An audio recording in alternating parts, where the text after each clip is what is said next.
Shalom adik-adik. Shalom Bika-Biko.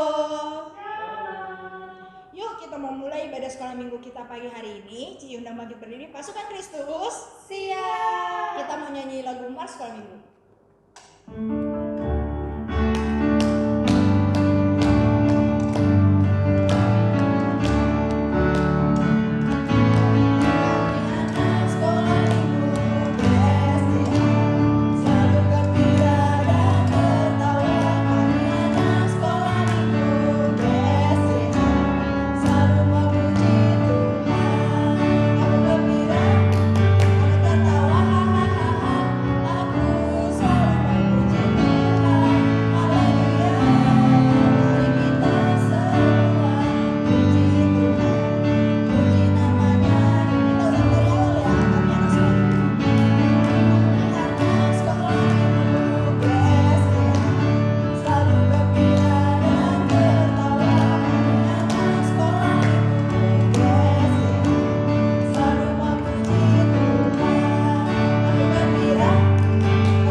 Ada bintang di langit, terus ada tumbuh-tumbuhan.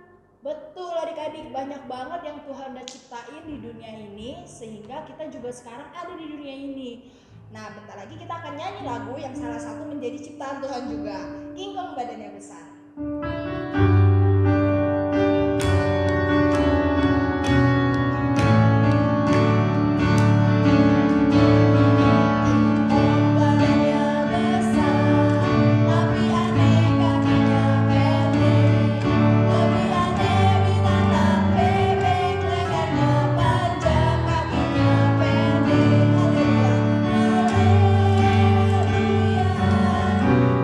Haleluya, Tuhan Maha Kuasa.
masih boleh Tuhan untuk beribadah online sekolah minggu ya Tuhan. Dan sebentar kami akan mendengarkan firman Tuhan.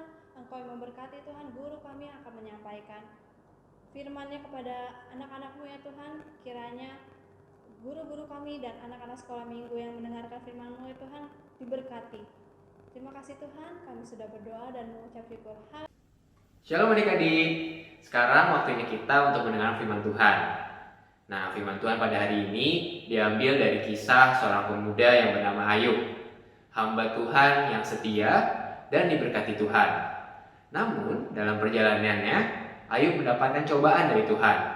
Nah, seperti apakah cerita Ayub? Mari kita lihat video berikut ini.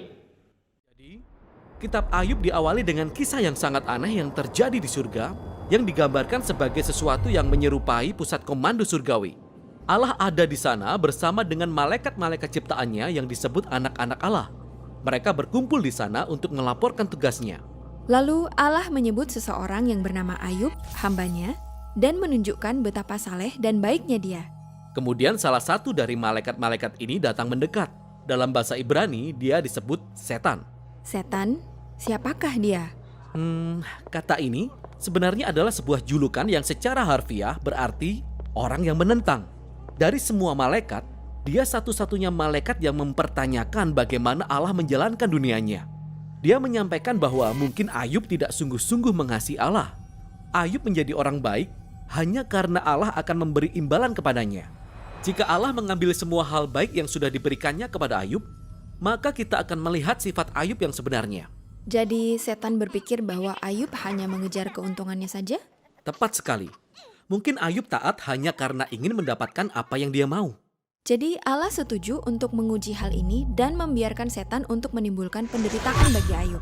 Dan Ayub kehilangan orang-orang dan segala sesuatu yang sangat berharga baginya. Ini sangat menyedihkan.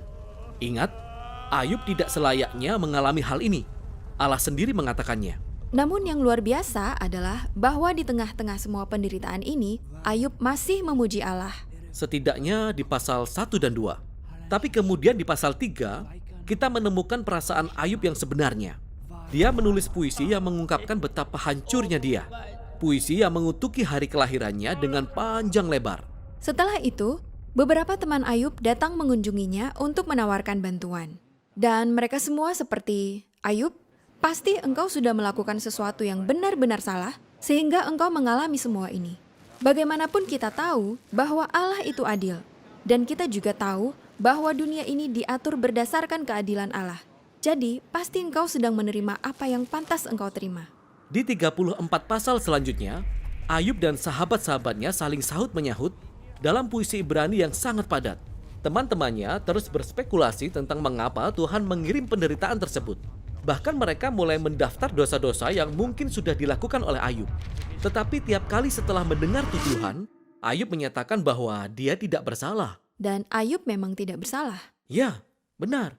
Ayub sedang berada dalam kondisi emosi yang naik turun. Pada saat tertentu, Ayub tetap percaya bahwa Allah itu adil dan bijaksana. Namun di saat lain, Ayub meragukan kebaikan Allah. Dia bahkan menuduh Allah telah berlaku ceroboh, tidak adil dan curang. Jadi di akhir percakapan, Ayub menuntut Allah datang dan menjelaskan dirinya secara pribadi. Dan Tuhan melakukannya. Tuhan datang dalam bentuk awan badai yang besar. Dan dia tidak memberi jawaban langsung kepada Ayub. Tuhan tidak memberitahu Ayub perihal percakapannya dengan setan. Dia melakukan sesuatu yang amat berbeda. Dia mengajak Ayub mengelilingi bumi. Dia menunjukkan kepada Ayub betapa luas dan megahnya dunia ini. Tuhan menanyai Ayub apa ia mampu menjalankan ataupun memahami dunia hanya untuk sehari saja. Tuhan menunjukkan kepada Ayub berbagai hal detail yang ada di bumi. Hal-hal yang kita lihat setiap hari, namun tidak bisa kita pahami. Tetapi Allah memahaminya. Tuhan sungguh-sungguh memahaminya. Dia menaruh perhatian terhadap keindahan dan berjalannya alam semesta dengan cara yang tidak pernah kita bayangkan. Dan di tempat yang tidak akan pernah kita lihat. Sebagai penutup, Tuhan menunjukkan kepada Ayub 2 ekor binatang dan memuji betapa hebatnya mereka. Ya, mereka sangat berbahaya. Maksud saya, mereka bisa membunuhmu tanpa harus berpikir panjang. Dan Tuhan mengatakan bahwa mereka tidak jahat. Sebenarnya mereka adalah bagian dari dunia baik yang diciptakannya. Lalu, sudah, begitu saja. Cuma itu pembelaan Tuhan. Itu agak aneh. Ya, maksud saya, sebenarnya semua ini tentang apa? Sepertinya begini. Dari sudut pandang Ayub, sepertinya Tuhan itu tidak adil. Namun sudut pandang Tuhan jauh lebih luas. Tuhan secara dinamis berinteraksi dengan kompleksitas sealam raya ketika dia membuat keputusan. Inilah yang disebut Tuhan sebagai hikmat. Jadi, permintaan Ayub supaya Tuhan melakukan pembelaan atas dirinya sendiri sebenarnya adalah hal yang konyol. Ayub tidak akan bisa benar-benar memahami kompleksitas semacam ini, bahkan jika dia ingin melakukannya. Lalu, apa makna semua ini bagi kita? Ayub akhirnya diajari untuk rendah hati. Ayub tidak pernah memahami mengapa dia harus menderita. Namun demikian, dia bisa tetap hidup dalam damai sejahtera dan takut akan Tuhan. Tapi, bukan itu akhir dari kitab ini. Karena setelah ini, Tuhan memulihkan Ayub dengan melipat gandakan segala kepunyaannya dahulu. Dan sekali lagi, ini sangat mengejutkan. Maksud saya, apakah ini sebuah hadiah? Apakah Tuhan berkata, "Selamat Ayub, engkau lulus dari ujian yang rumit ini"? Tidak. Inti dari keseluruhan kitab ini adalah ketika Ayub kehilangan segalanya, itu bukanlah merupakan sebuah hukuman. Jadi mendapatkan kembali apa yang sudah terhilang bukanlah sebuah hadiah. Kalau begitu, mengapa Ayub mendapatkannya kembali? Tampaknya Tuhan menurut hikmatnya memutuskan untuk memberi Ayub sebuah hadiah. Kita tidak tahu mengapa. Tetapi yang kita tahu adalah bahwa Ayub adalah tipe orang yang dalam kondisi baik maupun buruk tetap percaya pada hikmat Tuhan. Dan itulah kitab Ayub. Dari video tersebut kita belajar dari Ayub bahwa Tuhan akan selalu adil dan Tuhan adalah Allah yang setia. Dan Ia tidak akan pernah meninggalkan anaknya walaupun kita menjalankan pencobaan dari Tuhan. Seperti Ayub, mungkin kadang-kadang kita sebagai manusia berpikir, kita bertanya, di manakah keadilan Tuhan? Ataukah jika Tuhan benar-benar adil, berarti orang yang selalu setia pada Tuhan tidak mendapatkan cobaan? Tentu tidak. Kita dapat melihat dari sisi Ayub bahwa ia adalah seorang hamba yang setia, namun dia diberikan cobaan pada Tuhan. Akan tetapi, pada akhirnya Ayub dapat bangkit dari penderitaannya. Ayub dapat tetap setia pada Tuhan, memohon ampun pada Tuhan, merendahkan hatinya, dan Tuhan memberikan dia berkat yang berlimpah-limpah. Hingga Ayub berkata pada Ayub 42 ayat 2, bahwa aku Tuhan, aku tahu bahwa Engkau Allah yang sanggup memberikan segala sesuatu, bahwa tidak ada rencana Tuhan yang gagal. Dari Ayub kita dapat belajar bahwa kerendahan hati dan kesetiaan adalah kunci untuk kita selalu dekat sama Tuhan, dan Tuhan selalu merencanakan hal indah di balik kehidupan kita. Oleh sebab itu adik-adik, kakak hari ini mengajak adik-adik untuk belajar dari Ayub dan tetap setia pada Tuhan. Sampai ketemu minggu depan. Aktivitas kita pada hari ini adalah menyusun kata. Silahkan adik-adik ambil Alkitab kita masing-masing dan memulai untuk mencari setiap kata yang ada di ayat-ayat tersebut.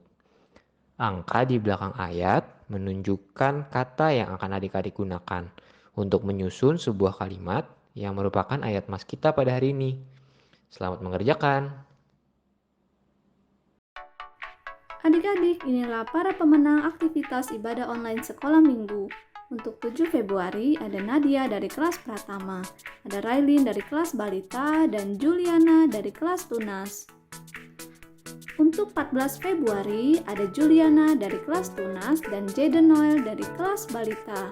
Selamat ya untuk adik-adik yang menang, dan untuk adik-adik yang lain, yuk kerjakan aktivitas ibadah online sekolah minggu.